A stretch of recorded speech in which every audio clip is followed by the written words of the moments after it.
우리 하나님의 말씀은 사무엘상 18장 보겠습니다. 사무엘상 18장 1절부터 5절입니다. 사무엘상 18장 1절부터 5절 우리 함께 합독하겠습니다. 다윗이 사울에게 말하기를 마침에 요나단의 마음이 다윗의 마음과 하나가 되어 요나단이 그를 자기 생명같이 사랑하니라. 그날에 사울은 다윗을 머무르게 하고 그의 아버지의 집으로 다시 돌아가기를 허락하지 아니하였고, 요나단은 다윗을 자기 생명같이 사랑하여 더불어 언약을 맺었으며, 요나단이 자기가 입었던 겉옷을 벗어 다윗에게 주었고 자기의 군복과 칼과 활과 띠도 그리하였더라. 다윗은 사울이 보내는 곳마다 가서 지혜롭게 행하매 사울이 그를 군대의 장으로 삼았더니 온 백성이 합당히 여겼고 사울의 신하들도 합당히 여겼더라. 아멘. 네, 오늘 고난 중에 기억해야 할 것들이라는 제목으로 말씀을 나누고 함께 기도하는 시간 갖도록 하겠습니다. 세상이 정말 난리입니다. 하와이는 또 폭우가 쏟아져서 온 동네가 다, 온 섬이 다 뒤집어졌습니다. 또 미얀마에는 군사정권 때문에 민주주의가 완전히 무너졌습니다. 그렇게 인권 하면서 동성애자들의 인권을 지키자고 소리 지르던 사람들은, 서방 국가 사람들은 왜 미얀마 사람들의 인권에 대해서는 한마디도 하지 않는지 무척 궁금합니다. 코로나 바이러스를 여전히 1년이 지났는데도 사라지지 않고 있습니다. 이런 모든 고통과 질병은 사실 하나님이 직접 주시는 것은 아닙니다. 인간이 이 세상에서 당하는 모든 고통과 고난과 이런 질병은 죄의 결과이거나 사탄 마귀로부터 오는 것입니다. 욥기에서 그랬던 것처럼 말이죠. 자, 그런데 단 하나의 고통도 하나님의 허락 없이는 인간에게 주어지는 법은 없습니다. 따라서 하나님이 인간을 고통스럽게 하시기 위해서 직접 질병을 주시거나 코로나 바이러스를 주시거나 고통을 주시는 분은 아니지만, 하나님이 이 모든 일들을 허락했기 때문에 하나님이 허락하신 그 경계선까지, 하나님이 거두어 가시는 그 날까지 우리는 욥처럼 고통을 당하게 되는 것입니다. 따라서 전 세계가 이런저런 고통을 당할 때 우리 크리스찬들은 두 가지를 생각해야 됩니다. 첫 번째는 가장 먼저 죄를 회개해야 됩니다. 이것이 크리스찬들이 고난을 보고 해야 될 자연스러운 첫 번째 반응입니다. 왜냐하면 결국 우리가 다 죄짓고 범죄했기 때문에 지구에 이런 고통과 악이 존재하기 때문입니다. 그래서 어거스틴은 모든 인간의 government, 정부는 사실 죄의 결과로 생겨난 것이다 라고까지 말했습니다. 가끔 히틀러 같은 악마 같은 인간이 정부의 리더가 돼서 수많은 사람들이 고통을 당하는 것도, 또 자주 신앙이 없는 사람들이 정부의 리더가 돼서 이상한 법을 통과시켜서 우리의 사회를 더 고통스럽게 만드는 것도 사실 우리 모두의 죄의 결과이라는 것입니다. 따라서 우리는 지금처럼 고통이 눈앞에 있고 현실에 있고 우리 피부에 와 있을 때 제일 먼저 무엇을 해야 되냐면 나의 죄를 돌아봐야 됩니다. 다 우리가 범죄해서 지구가 이렇게 망가지고 세상에 악이 가득하구나 깨닫고 나의 죄를 하나님 앞에 돌아보고 회개해야 하는 것입니다. 그런데 크리스찬은 두 번째로 또 하나님이 왜 이런 고통을 허락하시는가에 대해서도 생각해 봐야 됩니다. 하나님이 허락하시지 않으면 코로나 바이러스가 생겨날 수가 없습니다. 하나님이 허락하시지 않으면 사탄이 욥을 머리카락 하나도 건들지 못합니다. 욥을 시험하기 전에 사탄이 하나님 앞에 먼저 허락을 받지 않습니까? 하나님 허락하시지 않으면 공중에 지나가는 참새 한 마리도 그냥 땅에 떨어져 죽는 법이 없습니다. 그런데 우리는 지금 공중에 지나가는 참새 한 마리가 아니라 수많은 사람들의 생명이 죽고 있는 것을 보게 됩니다. 그럼 왜 하나님께서 이런 고통을 허락하실까? 하나님께서는 지금 우리에게 무엇을 말씀하고 계시는 걸까? 하나님의 마음은 무엇일까? 우리가 하나님의 자녀라면, 우리가 크리스찬이라면 이럴 때일수록 하나님이 무엇을 말씀하시는지 정확히 듣고 이 허락하시는 고통 앞에서 우리가 어떻게 반응하면서 살아야 되는지 성경을 통해 배워야 되는 것입니다. 따라서 오늘은 고난 중에 크리스찬들이 반드시 기억해야 할 것들, 성경을 통해 몇 가지를 배우도록 하겠습니다. 첫 번째로, 고난당할 때 우리는 고통 안에도 하나님의 선한 목적이 있다는 것을 잊지 말아야 됩니다. 그래서 크리스찬은 고난 가운데 절망하지 않습니다. 어떤 선한 목적이 있을까요? 총 4가지로 정리할 수 있겠습니다. 첫 번째는 하나님을 바라보게 하시려는 선한 뜻이 있습니다. 고난을 통해 하나님을 바라보게 하는 겁니다. 하나님께서 하나님의 자녀들에게 여러 가지 고통을 허락하심으로써 하나님께서 얻어내시고자 하는 선한 결과는 결국 무엇이냐면 하나님의 자녀들이 하나님을 바라보게 되는 것입니다. 만약 고통을 통해서 하나님의 자녀가 결론적으로 하나님을 더 바라보게 됐다면 고통은요, 제 할 일을 잘한 것입니다.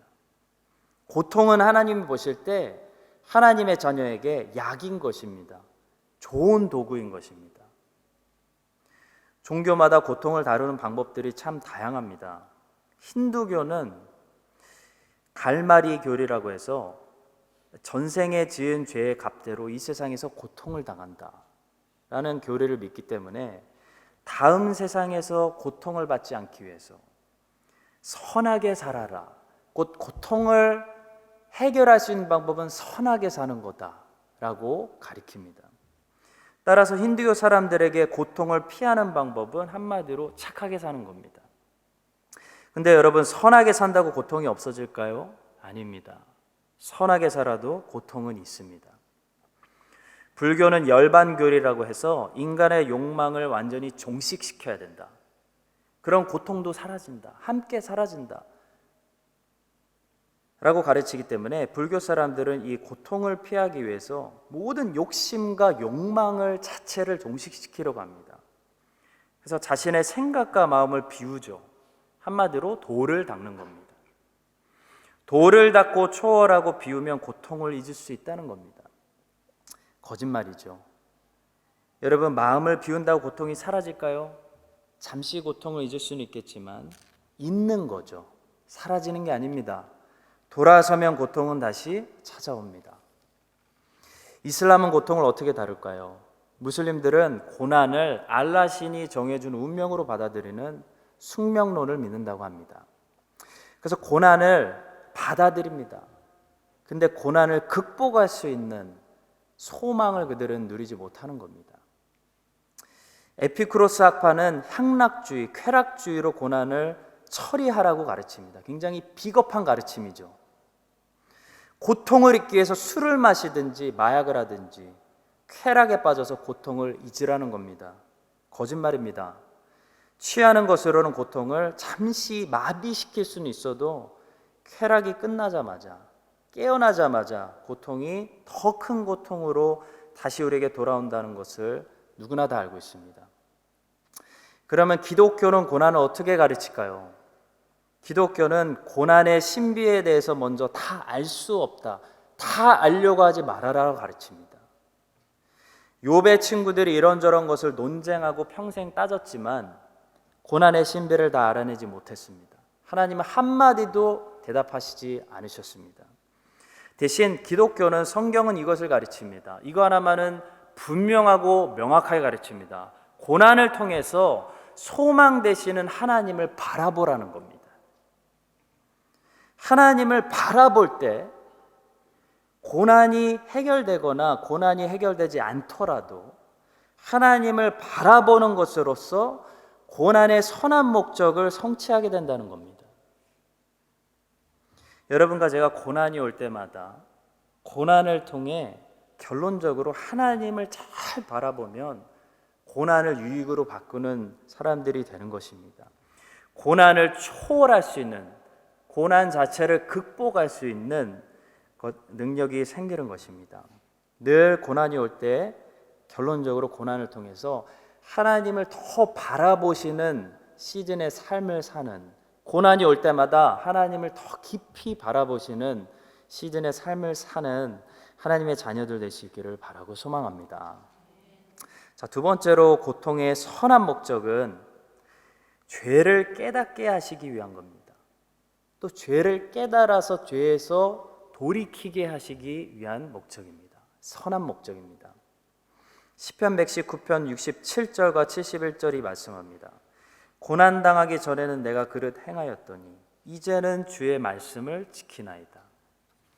고난당한 것이 내게 유익이라. 이로 말미암아 곧 내가 고난당했기 때문에 내가 주의 율례들을 배우게 되었나이다 말씀합니다.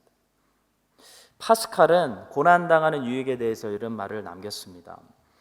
당신을 섬기라고 내게 건강을 주셨건만 나는 세상을 위해서 전부 다 써버렸습니다.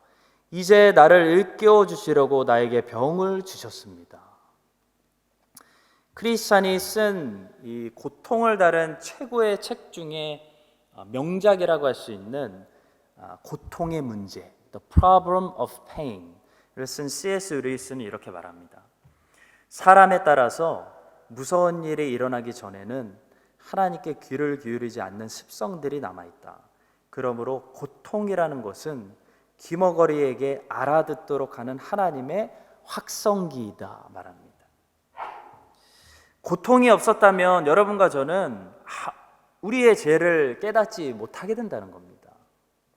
근데 고통이라는 확성기로 하나님이 말씀하실 때 우리가 비로소 하나님의 말귀를 알아듣게 된다는 겁니다.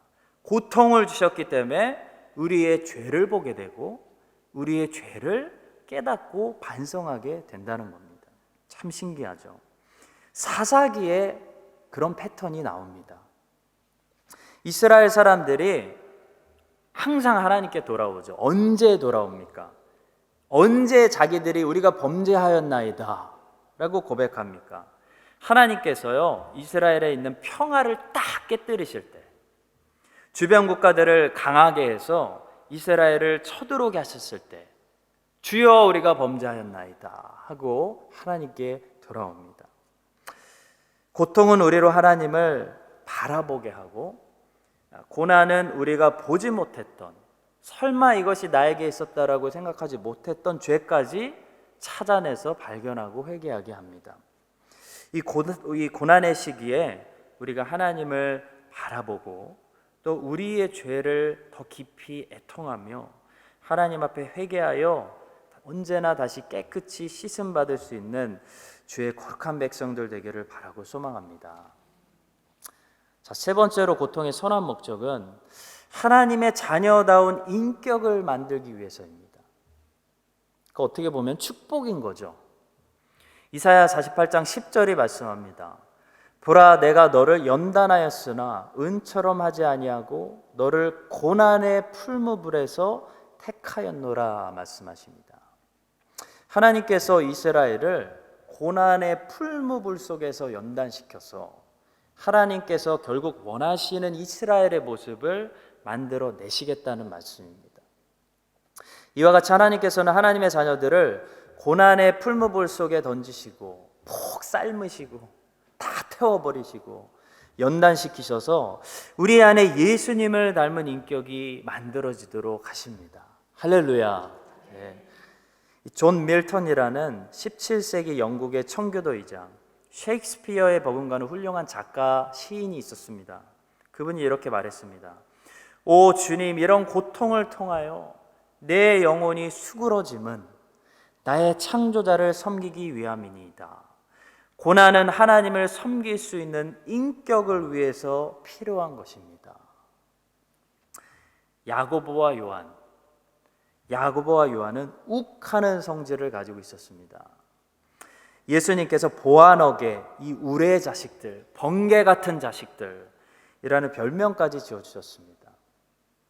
그랬는데 이 우레의 자식들의 성품이 완전히 변합니다. 야고보는 목에 칼을 받아들이는 사도행전의 최초의 순교자가 되고요. 요한은 우리가 잘 아는 것처럼 사랑의 사도가 되었습니다. 야고보와 요한의 성품을 이 그리스도처럼 변화시킨 것은 성령께서 행하신 성령의 열매였죠. 근데 성령께서 성령의 열매를 만드실 때 꼭 사용하시는 그 환경이 있는데 그게 고난이라는 겁니다.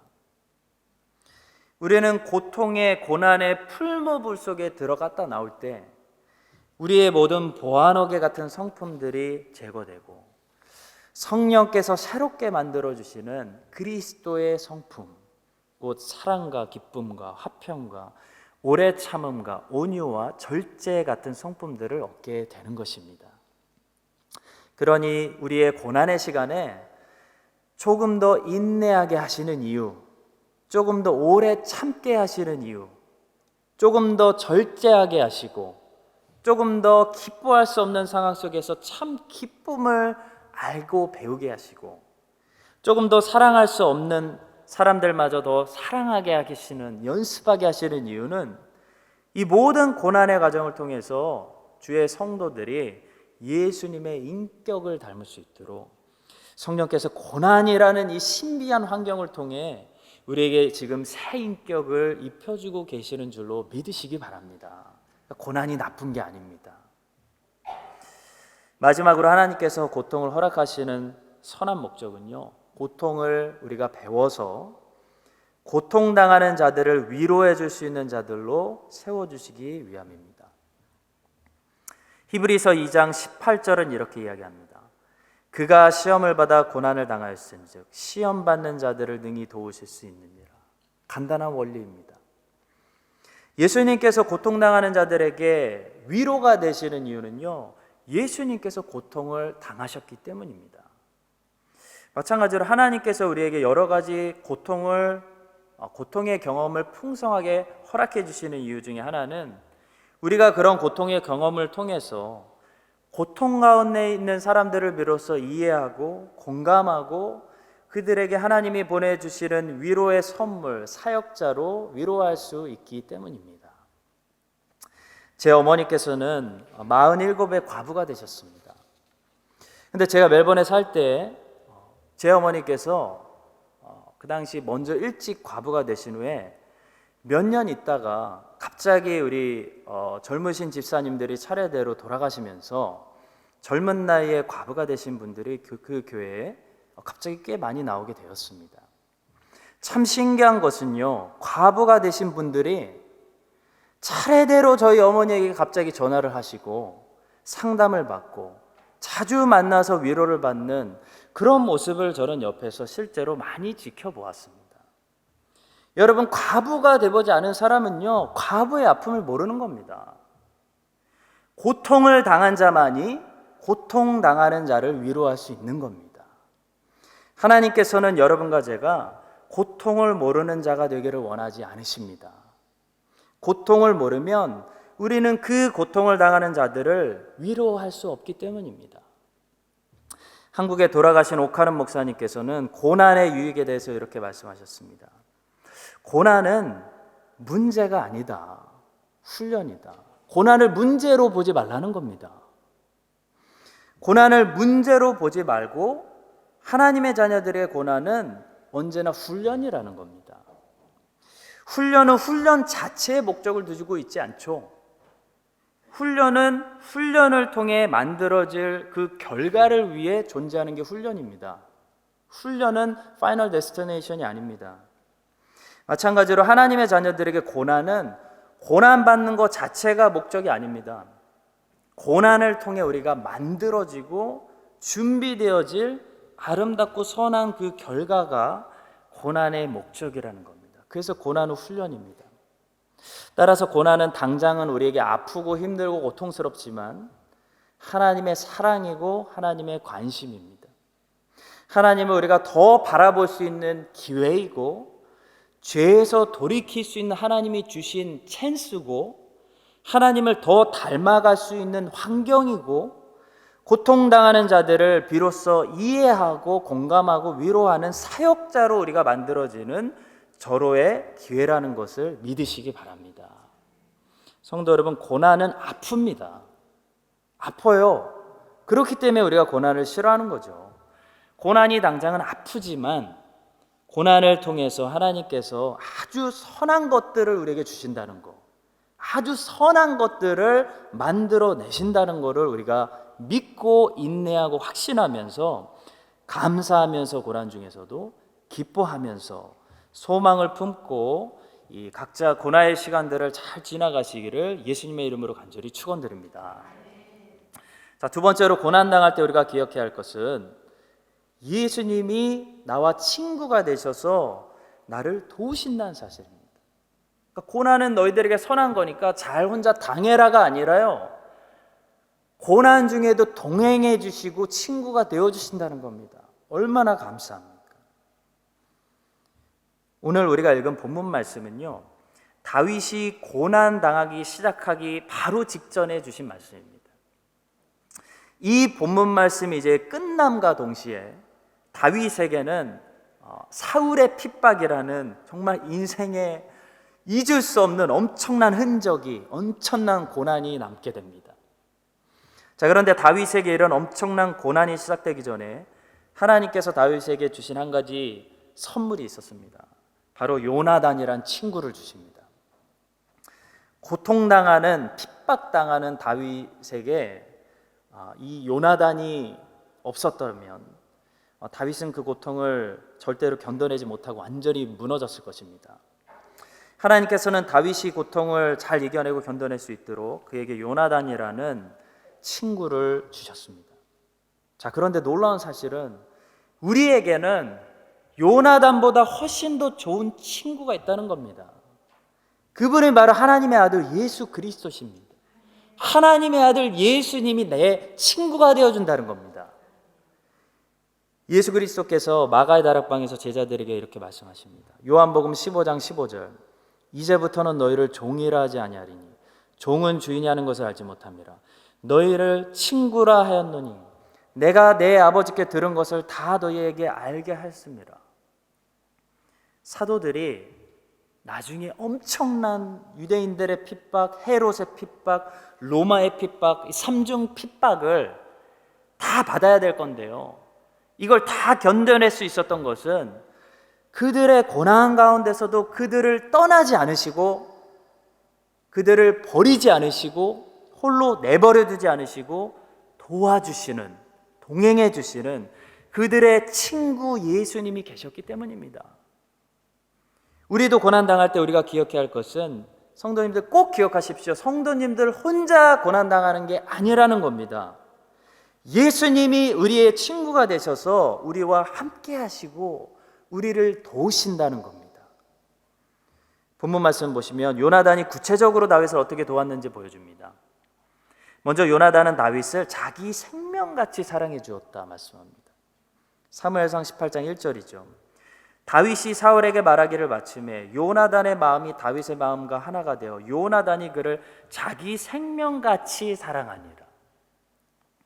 마찬가지로 예수님께서는요, 자기의 생명보다, 생명 가치가 아니라 생명보다 더 우리를 사랑해 주신 분입니다.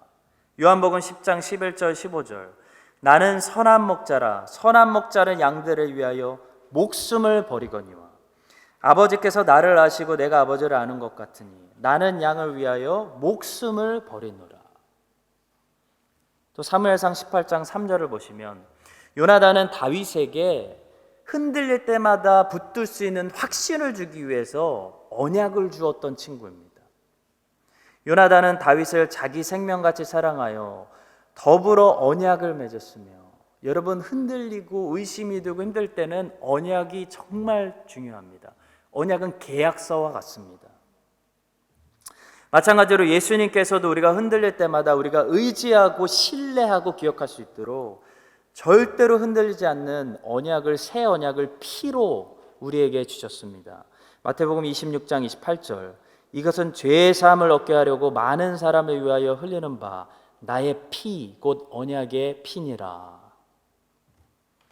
사무엘상 18장 4절을 보시면 요나단은 다윗에게 왕자가 입는 자기 옷을 입혀주고 자신들의 무기들을 다윗에게 채워줍니다.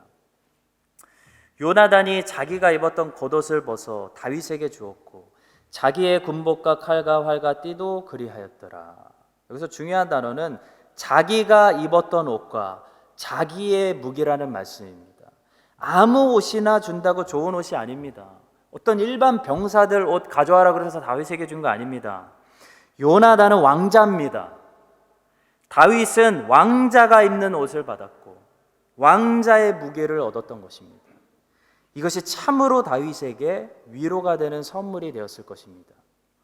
마찬가지로 우리 주님께서도 예수님의 의로움을 우리에게 겉옷으로 입혀주시고 또 우리가 싸울 수 있도록 우리에게 전신갑주의 무기들을 주셨습니다. 에베소서 6장 11절이죠. 마귀의 관계를 등이 대적하기 위해서 하나님의 전신갑주를 입으라. 전신갑주를 하나하나 살펴보면 하나님이 우리에게 주시는 선물임을 알 수 있습니다. 또 요나단은 사울 왕이 다윗을 죽이려는 계략을 미리 알고 있었습니다. 그리고 다윗에게 미리 말해줌으로 다윗을 보호해 주었던 적이 있었습니다. 요나단은 한두 번 그랬지만 예수님은 우리에게 항상 그렇게 말씀하십니다. 사무엘상 19장 2절이죠. 그가 다윗에게 말하여 이르되 내 아버지 사울이 너를 죽이기를 꾀하시느니라. 그러므로 이제 청하노니 아침에 조심하여 은밀한 곳에 숨어 있으라. 요나단은 사울의 계략을 다윗에게 미리 말해주므로 다윗을 몇 번 도왔습니다. 근데 우리 주님은요, 항상 사탄의 계략을 우리에게 말씀해 주심으로 항상 우리를 도와주십니다. 요한복음 14장 29절 말씀입니다. 이제 일이 일어나기 전에 너희에게 말한 것은 일이 일어날 때 너희로 믿게 하려 함이라. 성도 여러분, 다윗에게는 요나단이 있었지만 우리에게는 예수님이 있습니다. 우리가 다윗보다 나은 처지에 있는 것입니다. 예수님은 고난 가운데 우리를 완전하게 도우실 수 있는 우리의 친구가 되십니다. 하나님께서는 우리에게 고난을 주실 때 우리만 고난 잘 당해라, 홀로 내버려 두시는 것이 아니라 고난을 누구보다도 잘 아시는 예수님과 우리가 교제하고 예수님의 도움을 받을 수 있도록 하신다는 사실을 기억하고 다윗이 요나단에게 도움을 받아서 사울의 핍박 속에서도 힘을 내었던 것처럼 고난 가운데 있을 때는 성도님들 꼭 우리가 뭘 기억해야 되냐면 예수님께 도움을 많이 받아야 됩니다. 예수님께 도움을 많이 받아서 모든 고난들을 예수님이 주시는 힘으로 이겨내는 이 믿음의 자녀들 다 되시기를 예수님의 이름으로 축원합니다. 마지막으로 주님께서 우리에게 주시는 이 전신갑주가 꼭 필요한 부분은 사람들과의 관계 속입니다 라는 말씀을 나누고 마치려고 합니다. 전신갑주에 대해서 설교를 저도 많이 했고 또 여러분들도 많이 들으셨을 겁니다. 전신갑주는 에베소서 6장에 보시면 영적 전쟁을 싸우기 위해서 필요한 일종의 무기입니다. 근데 특별히 이 전신갑주가 꼭 필요하다는 부분이 있다는 겁니다.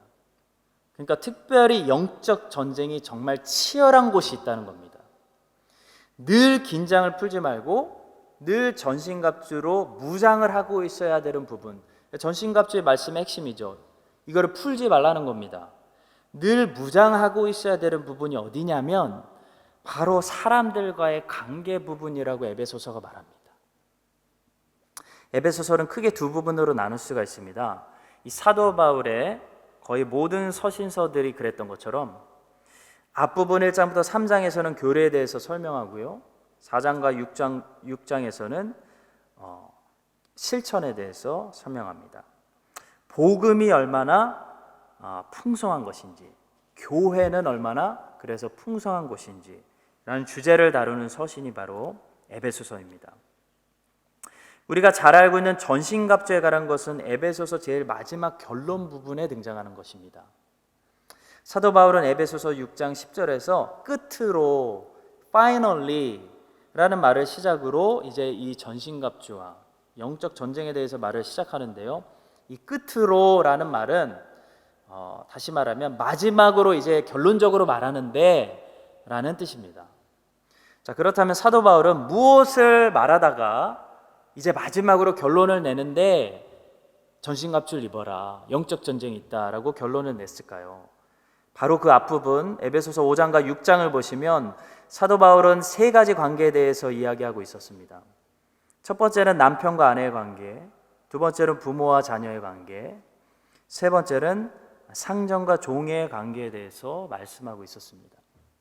그러니까 전부 관계에 대해서 말씀하고 있었습니다. 자, 그렇다면 사도 바울은 왜 관계에 대해서 말하다가 끝으로 마지막으로 얘기하건대 하면서 전신갑주의 필요성, 치열한 영적 전쟁의 현실에 대해서 말씀했을까요? 그것은 남편과 아내의 관계가, 부모와 자녀의 관계가, 상전과 종의 관계가 단순히 서로의 인격과 서로의 훈련으로 유지할 수 있는 관계가 아니라는 겁니다. 이거 아셔야 됩니다. 아무리 우리가 최선을 다해도, 아무리 성격이 좋아도, 아무리 교육받고 좋은 노하우가 있어도 남편과 아내가 싸우고 부모와 자녀 간의 갈등이 생기고 상전과 종의 관계가 어려워질 수 있는 것은요, 왜 그러냐면 거기에 치열한 영적 전쟁이 있기 때문이라는 겁니다.